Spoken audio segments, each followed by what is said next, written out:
Got Clayton out here tethering in this big field. Hayden's over on the hillside across from the house with the 245.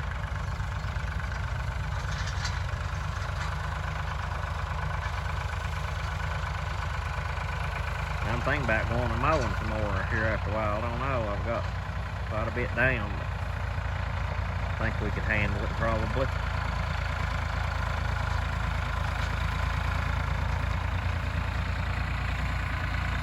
I can't leave them though. They've not been doing this long. I just kind of, they've both done a little bit. This is the first time doing a lot by themselves, so I don't really want to run off and leave them. I'll stick around here. They're doing pretty good, getting a lot done in a hurry.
We're out here behind the old service station now. Clayton's over in the, you can see the other field.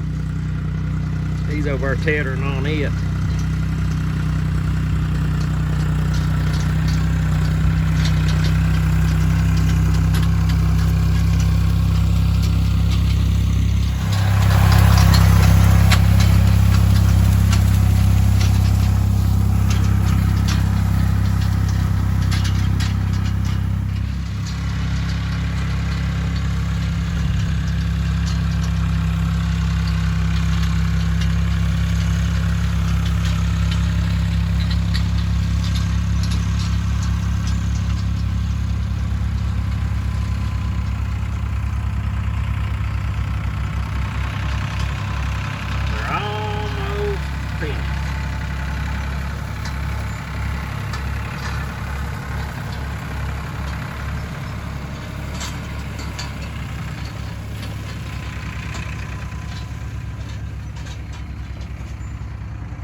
Good morning, everybody.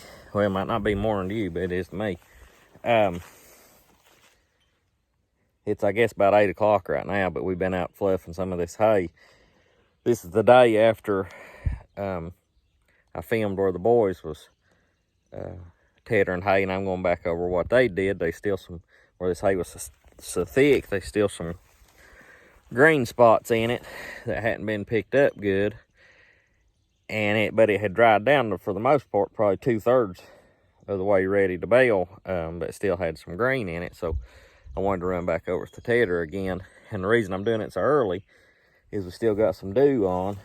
And when the hay gets so dry like this, or gets, you know, a lot of it's getting dry and some of it's not, I don't want to shred the leaves and stuff on it with the Tedder. So while it's damp, there's less likelihood of damaging the crop. And also another thing I like to do is using this 245. I don't know if any of you is familiar with these older Massey Fergusons, but they have what they call a ground speed PTO setting on them. So if you put that thing in ground speed and put your transmission gear in a pretty high gear and rev her up and move on, it's not beating your hay to death, because your PTO is not turning as fast up to 540 RPM. It's turning a little bit slower, and it's more gentle on the crop. Just sort of raises it, flips it and raises it up. You can kind of see how it's got it lifted instead of flattened back down. It's got it lifted up where the air will pass through it. So I'm a pretty big fan of the ground speed once the hay starts getting somewhat dried out. Now when it's green, the first time you tedder it, it's better to use regular 540 PTO. But in my opinion, I like using that ground speed once it gets a little bit dry, if you have to go back over it again. But any of you hay and forage farmers out there, if you're watching this, let me know what you think about that idea. I don't know that, I'm not saying that's the right thing to do, but seems to work pretty good. But we'll catch you on the next one. Y'all please like and subscribe, and have a good day. All right.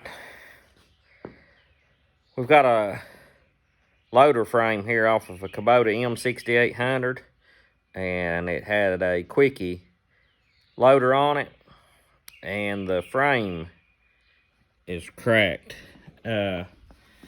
See right here,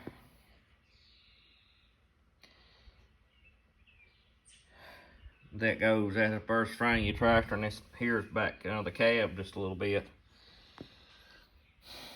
Trying to decide what to do. You can tell it started to open up a pretty good little gap there. Don't know whether to try to pull that back together or go ahead and V it out and weld it. It's going to draw quite a bit as I weld that up, and then I'm going to plate it on the outside. There's not hard room to plate it on the inside. So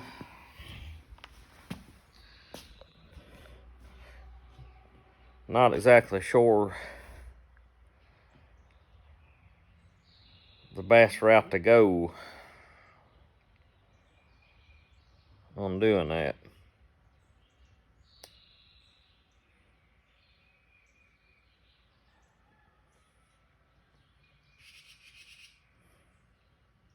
We'll get something figured out though. Alright, I got it V'd out with the torch and then ground it. Come back in, put a root pass on the back side, put a root pass on this inside, and then ground it back good and clean and smooth. We've got a chain and a binder tied to it underneath, pulling it the opposite way of the way the shrinkage is going to be, to try to keep it straight. And I'm going to let it cool a little bit, and then we'll keep putting passes in there and letting it cool. Some not get it too hot all at one time. Alright, here we are. We've got, of course, the root pass in on front and back.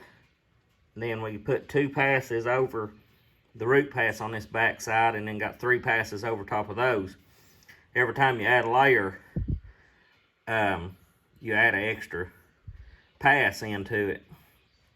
Another thing I like to do is, if I start on the right side, for one on one layer, then I'll start on the left side on the next layer and coming across. That helps keep it evened up. And just don't want to get your metal extremely overheated. Keep it cool. Keep it clean